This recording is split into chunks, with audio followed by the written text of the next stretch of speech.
we can then continue and everyone understands what I'm saying. I wanted to just start this morning by giving you some background information before I actually get to the presentation itself. These are a few bits and pieces that I thought would provide some interesting context for you.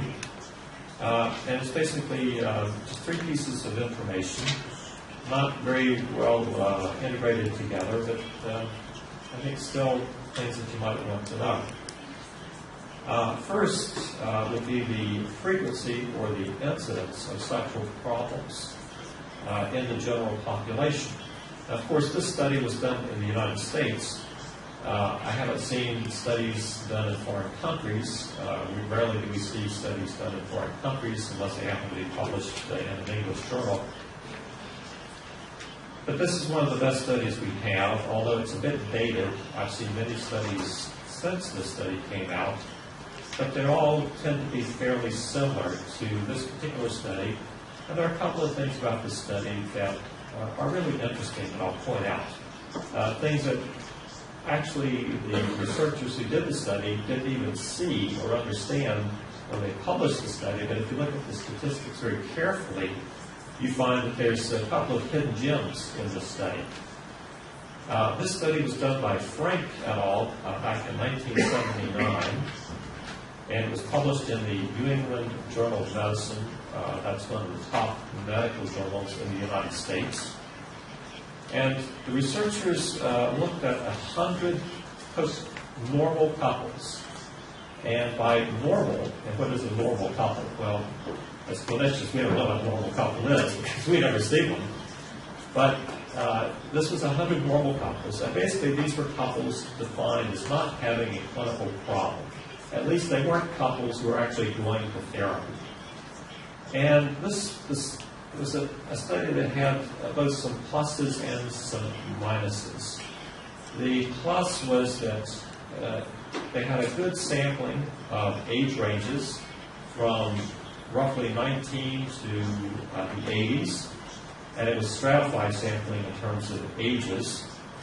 What wasn't so good about the study was the socioeconomic status of the individuals.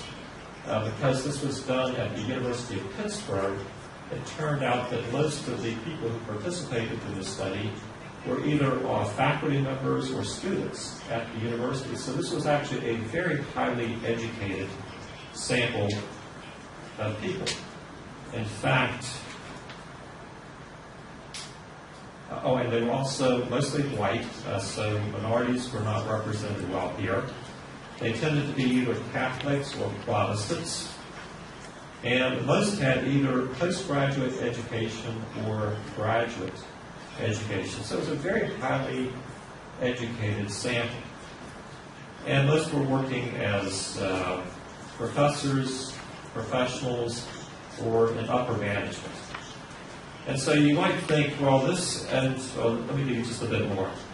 And when they ask questions like, are you happy in your current relationship? About 83% said they were happy in their current relationship. 0% said they were very unhappy. 1% said just unhappy. And the people tended to rate their marriages as being better than other marriages. And when asked, would you marry the same person over again?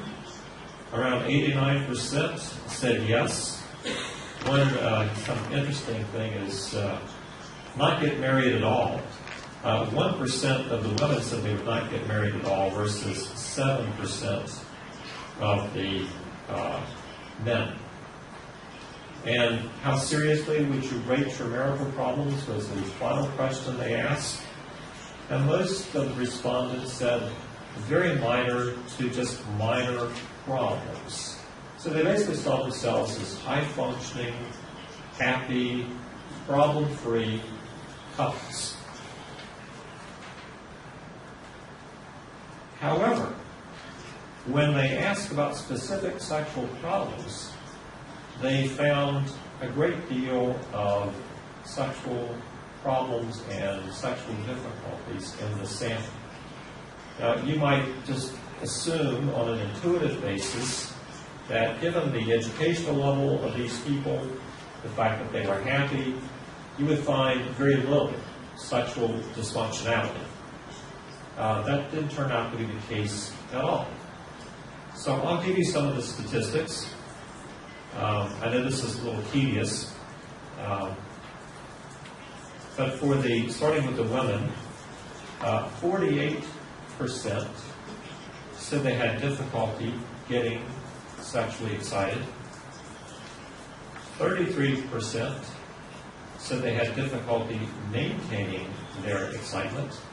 So if you add those two numbers together, you can see that's a very large number of women who have what's called an arousal phase difficulty, or perhaps low sexual desire. A question that's almost never asked, and I don't think I've ever had a case where the woman presented with this problem, was reaching orgasm too quickly. In fact, this is the only study I've ever seen that asks this question: do you reach an orgasm quicker than you like? And 11% of the women said they reached an orgasm quicker than they would like. It's a question that you see asked of men a lot, but never of women. Difficulty in reaching an orgasm was 46%. Unfortunately, they didn't break this down in terms of orgasm with intercourse versus just orgasm through some other means. And 15% said they were simply unable to have an orgasm. And then for the men, 7% said they had difficulty getting an erection, and 9% said they had difficulty maintaining an erection.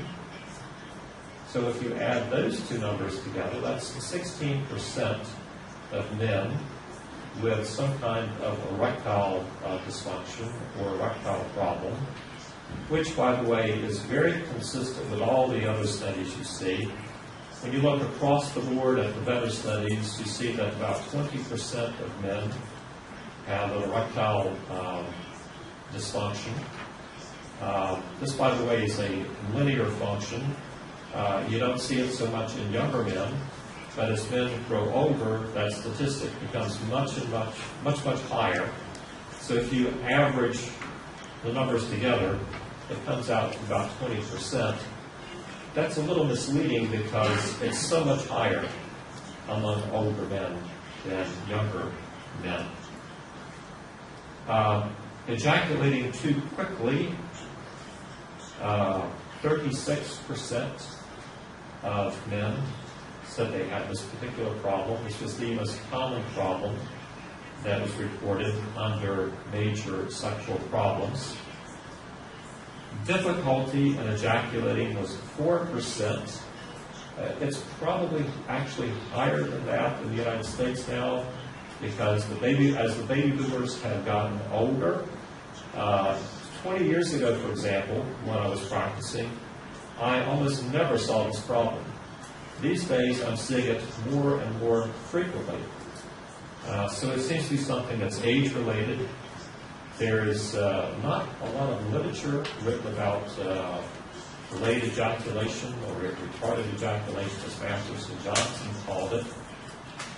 There was an article written a few years ago describing several different theories about why this phenomenon might occur. But at this point, we really don't know what causes this particular problem. We have a couple of different treatment strategies for the problem. One developed by Masters and Johnson, another developed by a psychologist by the name of Applebaum. You don't always get success with this problem. I don't know what the success rate would be overall or nationally. And 0% said they were unable to ejaculate at all. I think it's 0% because the sample size was so small. It was only 100. I think if the sample size had been larger, we would have seen a small percentage of men. The inability to ejaculate also seems to be age-related, because years ago I saw this very infrequently. As men have gotten older in the U.S., I'm seeing it more and more frequently. So there's something biological going on, so men tend to go from having difficulty ejaculating sometimes to not being able to ejaculate at all, which is very distressing for them. So those are the major sexual problems that were identified in this study. Keep in mind the study was conducted in 1979, and basically they were using the list of sexual problems developed by Masters and Johnson rather than some of the newer concepts around sexual dysfunctionality.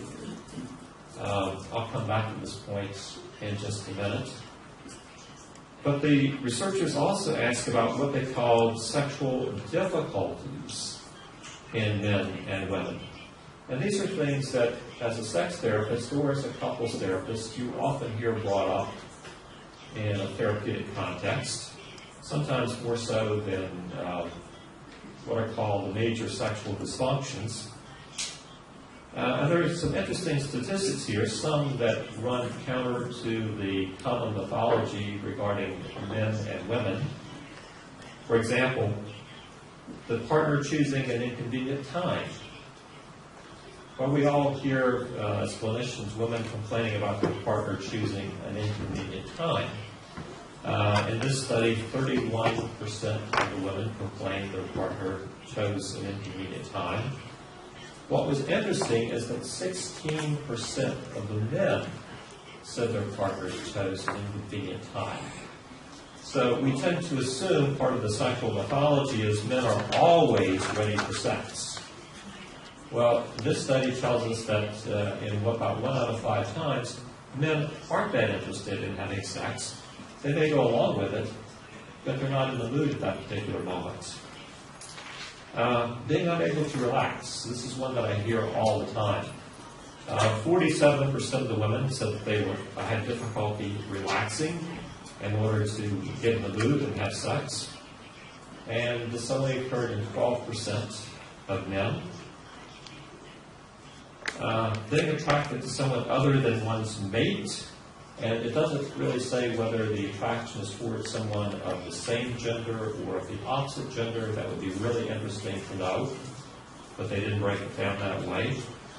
14% of the women said they were attracted to someone else, and 21% of the men said they were attracted to someone else.